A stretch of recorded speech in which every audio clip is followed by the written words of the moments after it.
The Daughters of the Moon by Italio Calvino. Deprived as it was of a covering of air to act as a protective shield, the moon found itself exposed right from the start to a continual bombardment of meteorites and to the corrosive action of the sun's rays.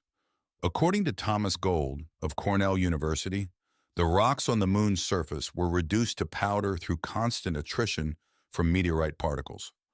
According to Gerard Kuiper of the University of Chicago, the escape of gases from the moon's magma may have given the satellite a light, porous consistency like that of a pumice stone. The moon is old, Q agreed, pitted with holes, worn out. Rolling naked through the skies, it erodes and loses its flesh like a bone that's been gnawed. This is not the first time that such a thing has happened. I remember moons that were even older and more battered than this one. I've seen loads of these moons, seen them being born and running across the sky and dying out, one punctured by hail from shooting stars, another exploding from all its craters, and yet another oozing drops of topaz-colored sweat that evaporated immediately, then being covered by greenish clouds and reduced to a dried-up, spongy shell. What happens on the Earth when a moon dies is not easy to describe. I'll try to do it by referring to the last instance I can remember. Following a lengthy period of evolution, the Earth had more or less reached the point where we are now. In other words, it had entered the phase when cars wear out more quickly than the soles of shoes. Beings that were barely human manufactured and bought and sold things, and cities covered the continents with luminous color. These cities grew in approximately the same places as our cities do now, however different the shape of the continents was. There was even a New York that in some way resembled the New York familiar to all of you, but was much newer, or rather, more awash with new products, new toothbrushes. A New York with its own Manhattan that stretched out dense with skyscrapers gleaming like the nylon bristles of a brand new toothbrush. In this world where every object was thrown away at the slightest sign of breakage or aging, at the first dent or stain, and replaced with a new and perfect substitute, there was just one false note, one shadow, the moon. It wandered through the sky, naked, corroded, and gray, more and more alien to the world down here, a hangover from a way of being that was now outdated. Ancient expressions like full moon, half moon, last quarter moon continued to be used but were really only figures of speech. How could we call full a shape that was all cracks and holes and that always seemed on the point of crashing down on our heads in a shower of rubble? Not to mention when it was a waning moon. It was reduced to a kind of nibbled cheese rind and it always disappeared before we expected it to. At each new moon, we wondered whether it would ever appear again. Were we hoping that it would simply disappear? And when it did reappear, looking more and more like a comb that had lost its teeth, we averted our eyes with a shudder. It was a depressing sight. We went out in the crowds, our arms laden with parcels, coming and going from the big department stores that were open day and night.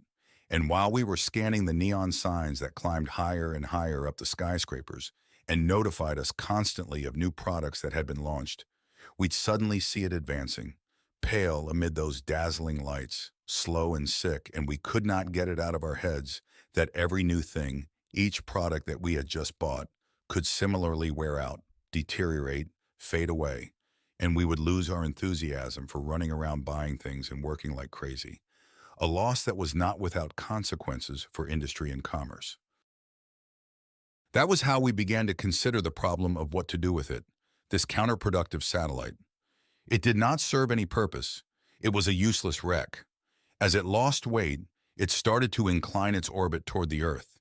It was dangerous, above and beyond anything else. And the nearer it got, the more it slowed its course. We could no longer calculate its phases. Even the calendar, the rhythm of the months, had become a mere convention. The moon went forward in fits and starts, as though it were about to collapse. On these nights of low moon, people of a more unstable temperament began to do weird things. There was always a sleepwalker edging along the parapet of a skyscraper with his arms reaching toward the moon, or a werewolf starting to howl in the middle of Times Square, or a pyromaniac setting fire to the dock warehouses.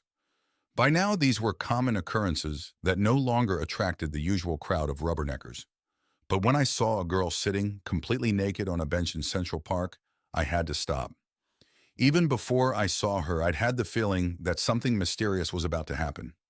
As I drove through Central Park at the wheel of my convertible, I felt myself bathed in a flickering light, like that of a fluorescent bulb emitting a series of livid, blinking flashes before it turns on fully. The view all around me was like that of a garden that had sunk into a lunar crater.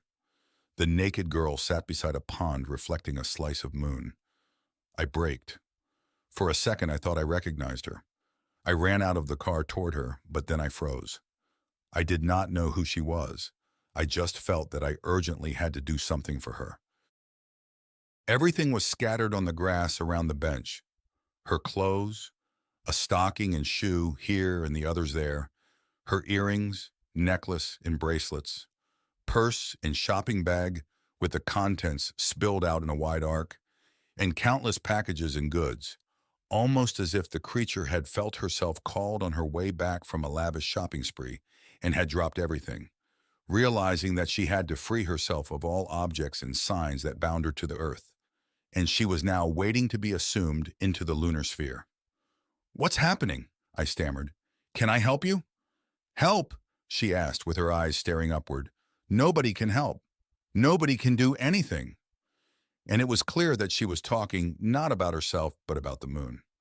The moon was above us, a convex shape almost crushing us, a ruined roof studded with holes like a cheese grater. Just at that moment, the animals in the zoo began to growl. "Is this the end?" I asked mechanically, and I myself didn't even know what I meant. She replied, "It's the beginning," or something like that. She spoke almost without opening her lips. "What do you mean?" "It's the beginning of the end, or something else is beginning." She got up, walked across the grass. She had long copper-colored hair that came down over her shoulders. She was so vulnerable that I felt the need to protect her in some way, to shield her, and I moved my hands toward her as though to be ready to catch her if she fell or to ward off anything that might harm her. But my hands did not dare even graze her, and always stayed a few centimeters from her skin. And as I followed her, in this way, past the flower gardens, I realized that her movements were similar to mine, that she, too, was trying to protect something fragile, something that might fall and shatter into pieces, and that needed thus to be led toward a place where it could settle gently, something that she could not touch but could only guide with her gestures. The moon. The moon seemed lost. Having abandoned the course of its orbit, it no longer knew where to go. It let itself be transported like a dry leaf. Sometimes it appeared to be plummeting toward the earth, at others corkscrewing in a spiral movement, and at still others it looked to be just drifting. It was losing height, that was certain. For a second it seemed as if it would crash into the Plaza Hotel, but instead it slid into the corridor between two skyscrapers and disappeared from view in the direction of the Hudson. It reappeared shortly afterward, on the opposite side of the city, popping out from behind a cloud, bathing Harlem and the East River in a chalky light, and as though caught by a gust of wind, it rolled toward the Bronx.